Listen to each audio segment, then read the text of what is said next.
Good morning, good morning, good morning, everyone. Welcome. I am Ginger London. Thank you so much for joining me.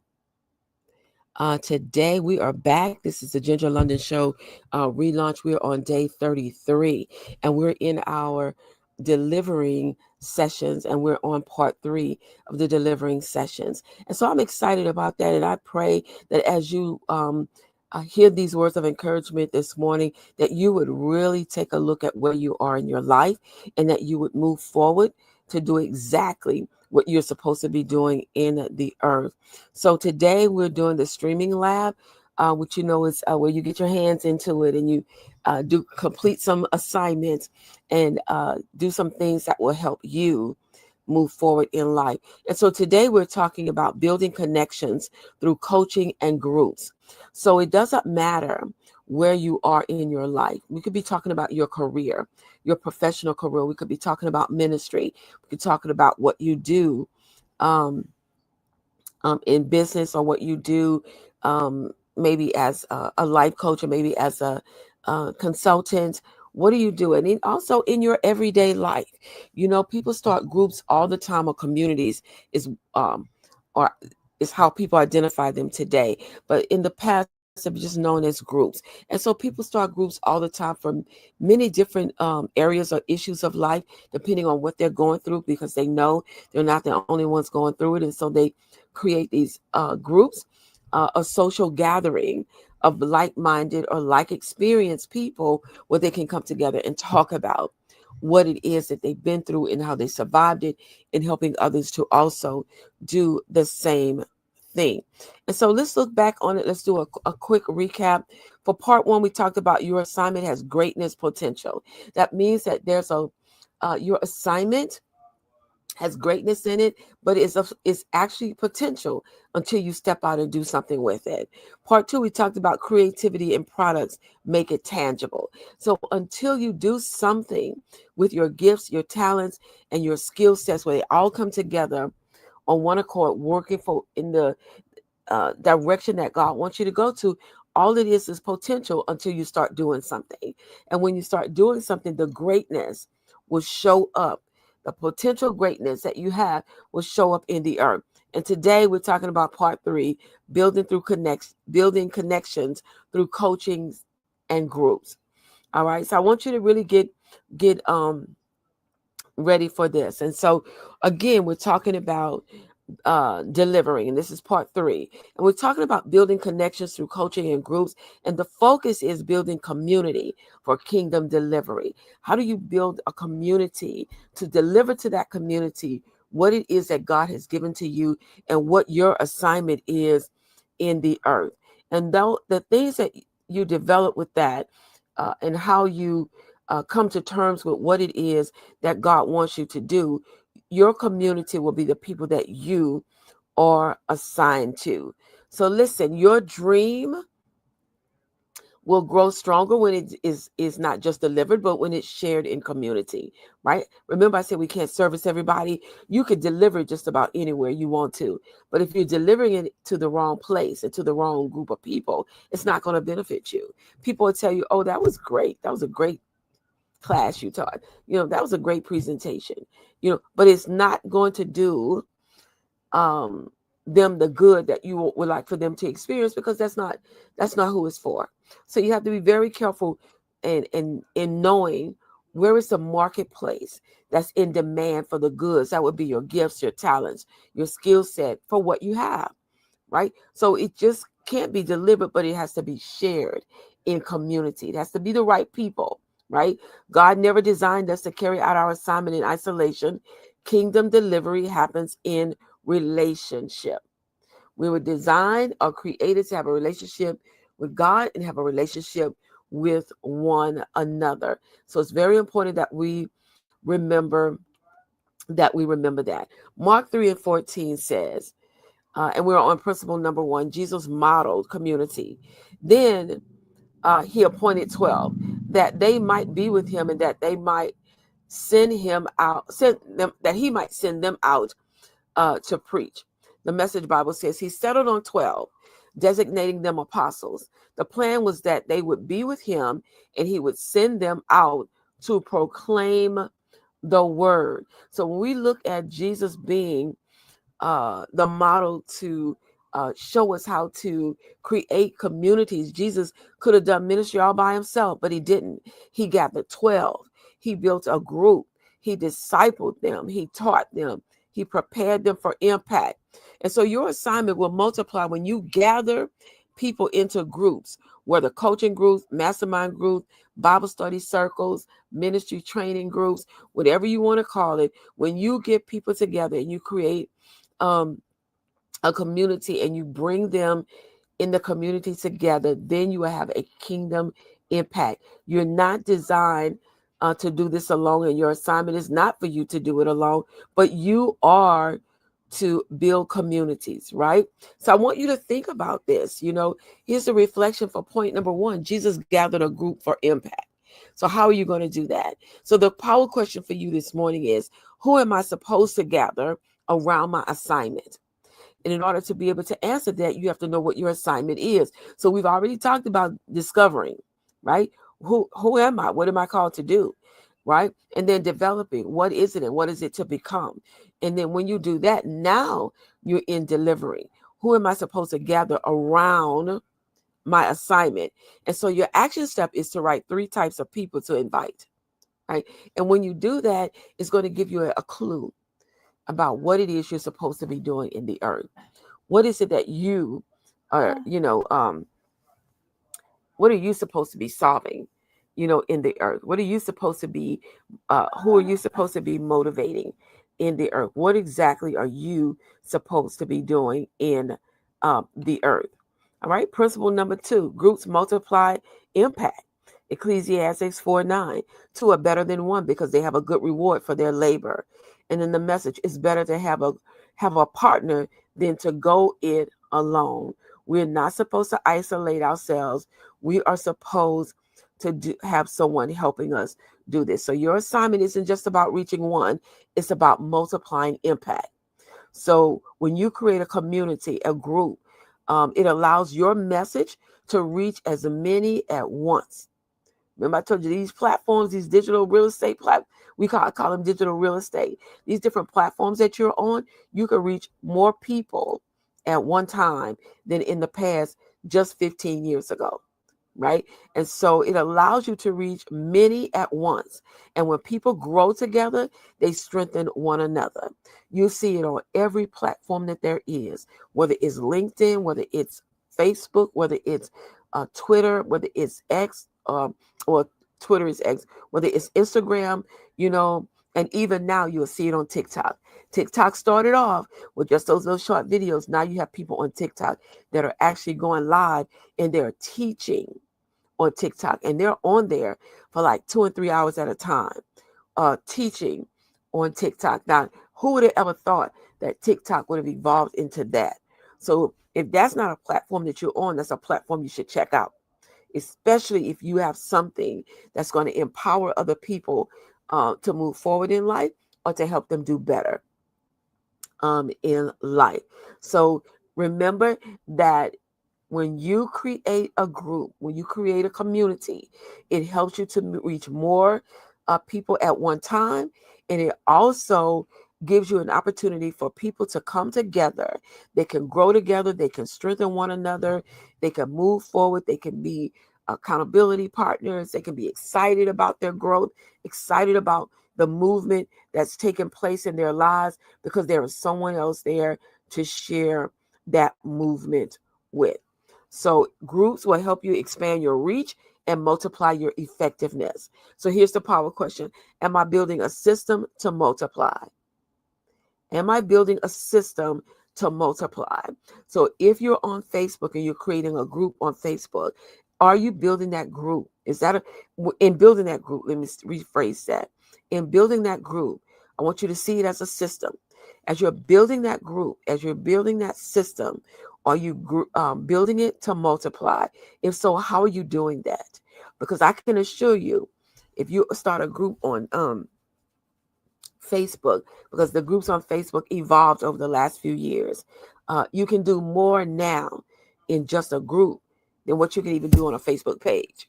So if you are thinking about starting a group, go into the help section, read up on Facebook groups, see everything that you can do, find out what you should call that group or what category should you put your group in. I would suggest that you do something like social learning, right? Because it gives you so much more to do. You can have you can have online courses in your group. You can have modulars in those online courses. You can live stream to the group, where only the people in the group will be able to live stream and hear you teach. You can have a public group. You can have a private group. You know, take before you create, go back to the creator of a thing, go back to the help section on Facebook and look it up and see everything that you can do. Excuse me, if you want a more professional type thing, if you're moving and advancing in your career, then you might want to look to LinkedIn, right? And LinkedIn have groups you can create, right? And LinkedIn has evolved tremendously. Like there's so much more you can do in LinkedIn now. You can publish articles on LinkedIn. You can do LinkedIn Live. You can create newsletters and have people subscribe to your newsletters on LinkedIn. Go check it out. Don't just think you know everything about social media. You'll be surprised how these platforms have changed. And based on why they were created, that's where the change takes place. So again, on LinkedIn, you have so many more opportunities professionally to position yourself as an expert in your industry. And you can create a community of people who want to either be trained, who want to know more about the profession, or create a community of other people like yourself that you can partner with and collaborate with, and maybe do something live on LinkedIn together, or do something live like on a Zoom, whatever it is. Take a moment and think about the platform that would best serve what you want to do, and then go check out on that platform what you can and cannot do on that platform, right? And then when you find what you want, what you can do, read it, and then set it up. Then say, okay, this is what I'm going to do on this platform. I remember when I was doing articles on platform and publishing, on LinkedIn platform and publishing, they were okay. They were just like basic articles. It has evolved now. You can really do some great things in publishing stuff on LinkedIn. So, and that's just on the basic free plan, because they got this forgot what they call it, but you can experience it for 30 days. Well, before you do all of that, first master the basics. And then if you want to go level up to the next level on LinkedIn, then level up on the next level on LinkedIn. But until then, do the basics, okay? Action step, plan one group setting for your assignment. And so that's what I'm saying. Pick one platform, go read up on it, figure out what a group would look like on that platform, and would that be the best place for you. And then once you do that, you got to figure out, okay, once I start this group, how then do I get the people to come, right? How do I draw them to the group? And so it doesn't matter what platform you use, you're now really going to have to get your feet wet, because you're going to have some content. You're going to have to do some live streams. You're going to have to maybe post videos. You're going to have to post, make some simple posts. You got to post, if it's in your career, you got to post, maybe post a helping point, or you got to post some information about what it is you do, that maybe something new has evolved in the industry, and you want to post it and say, hey, hey, listen, I just did some reading and I found out XYZ is going to be the new thing in our industry. If you're in this industry, you want to learn more about it, connect with me. Find ways to position yourself to be seen and known for what it is that you say God wants you to do. All right, principle number 3, groups create accountability. Everyone that creates a group will let you know that in that group, they will tell you that it's accountability. Find accountability partner, reach out, talk to somebody, in the group, especially if it's like a coaching group or a ministry group where you're meeting like on Zoom. Then they'll tell you, hey, listen, reach out to one of the people, or let me partner you with the right person. And I've been in trainings before where I got partnered with somebody that it was like cold turkey partnering. She just randomly partnered us. And we were partners accountability partners, I think, for just a couple of weeks or for maybe a week.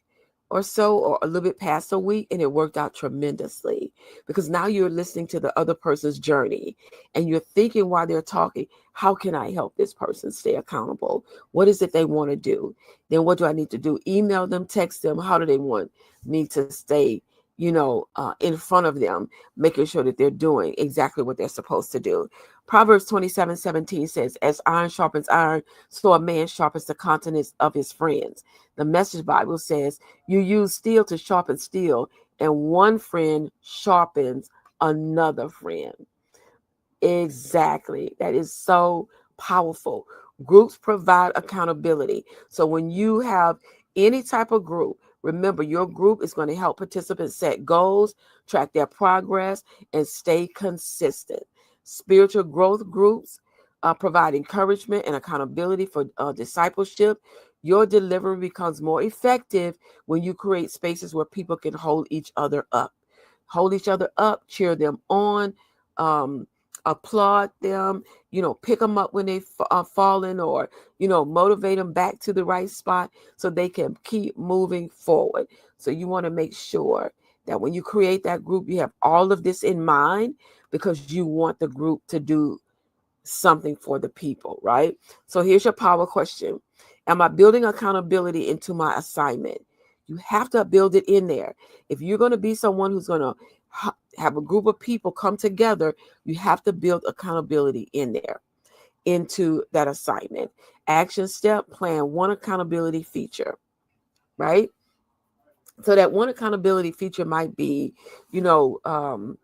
uh, to invite the members of the group to reach out to each other and become accountability partners, right? Or if you do, as I experienced, randomly select them and assign them accountability partners, then the best thing to do is, what is that feature? The feature is, I want you to commit to 3 weeks to start in encouraging one another, where you're talking to each other at least 3 times a week to make sure that you're staying on track. All right. So principle number 4, groups create transformation. Romans 12:2. Be ye transformed by the renewing of your mind. The Message, fix your attention on God. You'll be changed from the inside out. And we've talked about this before. Information alone doesn't change lives. Transformation happens in relationships when truth is applied.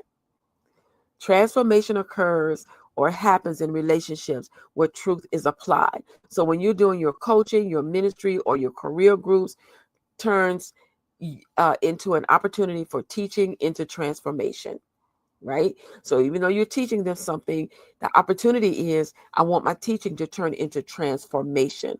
I want your group setting to go deeper and to last longer. I want people to be excited about talking about connecting with you, to be excited about being a part of your group, no matter what platform you're on, even if you're using Zoom as your group platform, like you meeting there, but you gotta get them from somewhere though, for them to even show up on a Zoom meeting. But the key is to get the right people in the group so that it can go a little deeper than just on the surface of things. There's accountability, and the group will last longer when you do that. People have a tendency to stay where they see results in their lives. So here is your power question. Am I creating environments for transformation? Okay, and that can be connected to, am I including accountability in the group, an accountability feature in the group that I'm trying to create? And then here's one, am I creating environments for transformation? So even though I'm creating this group and I'm creating accountability feature in the group, the most important thing is, am I creating an environment, or environments, depending on the number of groups that you'll have, for transformation? I want something to happen when people come together with me and meet. And then the action step is, add one transformational exercise to your group idea. Something that's going to bring change. What is it that they can do in the group? Or what can you do in the group to help move the transformation forward in their lives?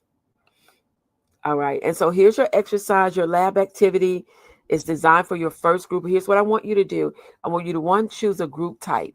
What type of group are you going to have? Right? Is it going to be a professional group, a coaching group? It's going to be a ministry group. Is it going to be a lifestyle group, meaning an issue of life? It could be a group on strengthening family group. It could be a group.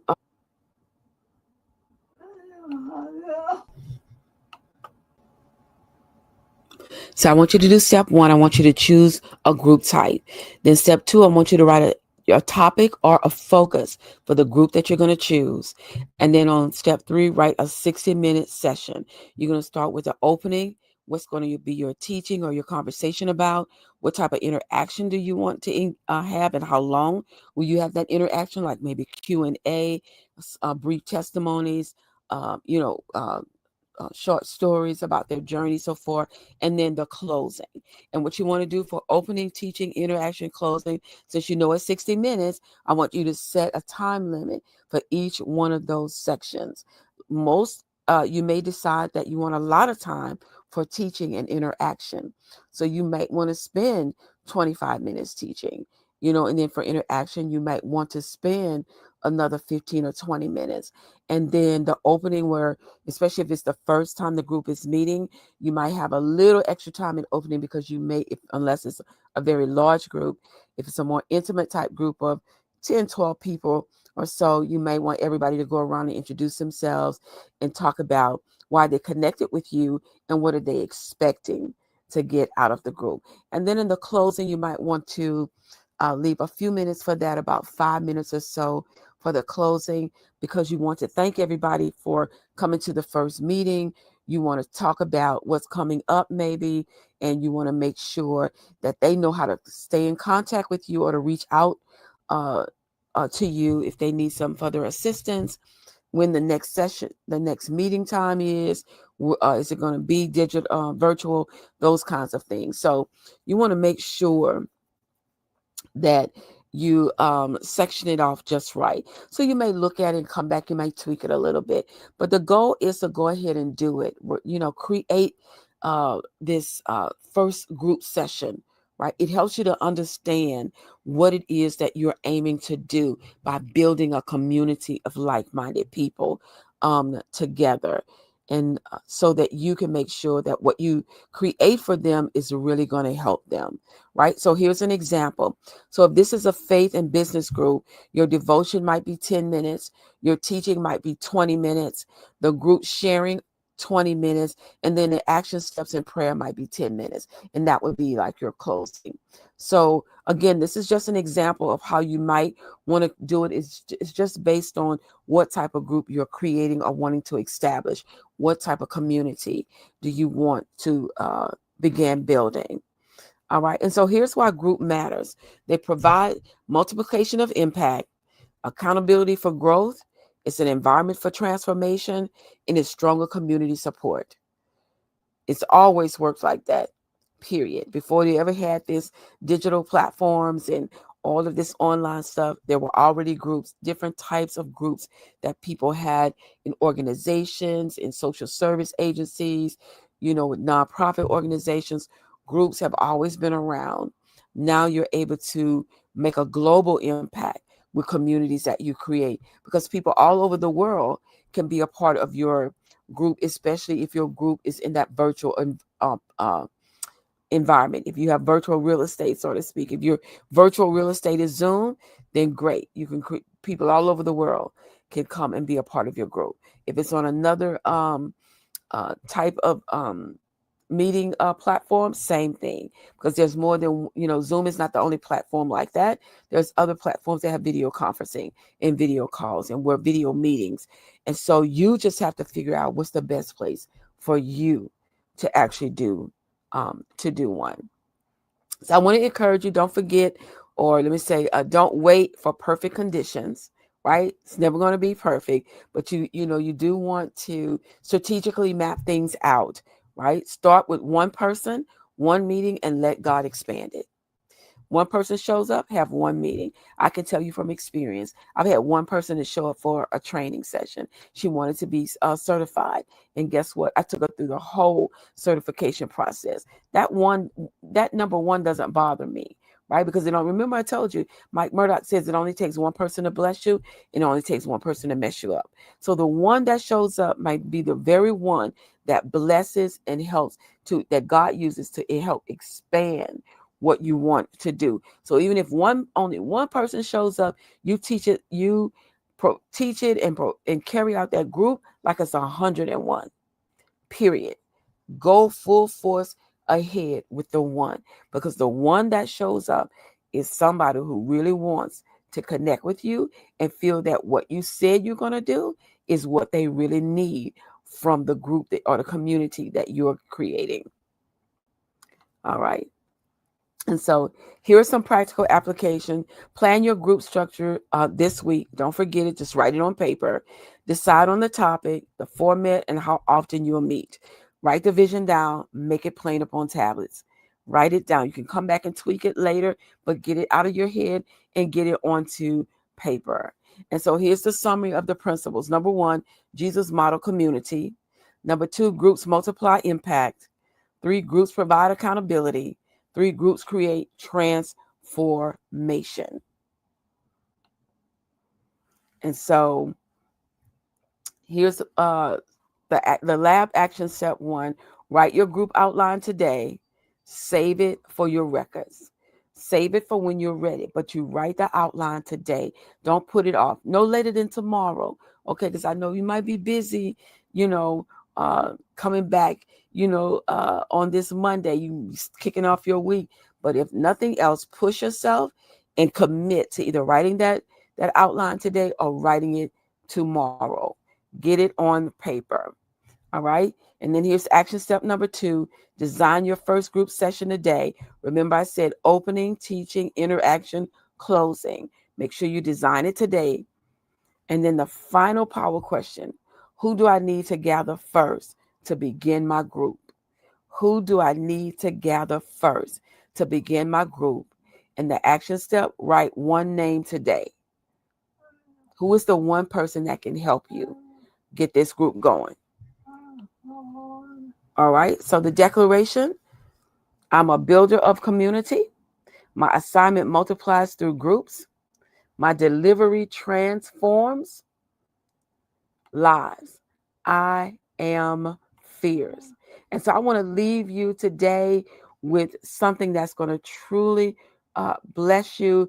It is a training video of affirmations. And I want you to really pay attention to it. It's just what we're talking about. It's a video on I am fierce. I want you to be fierce. I want you to make that declaration. I want you to step out by faith. I want you to know it is important that you build a community around what your assignment is. Don't hesitate to do that. Build a community for your assignment so that the right people will be in the right place to receive the right thing from you that they know that you know God has for them.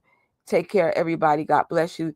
It's a very short video. It's about a minute or so, but pay a close attention. God bless you, everybody.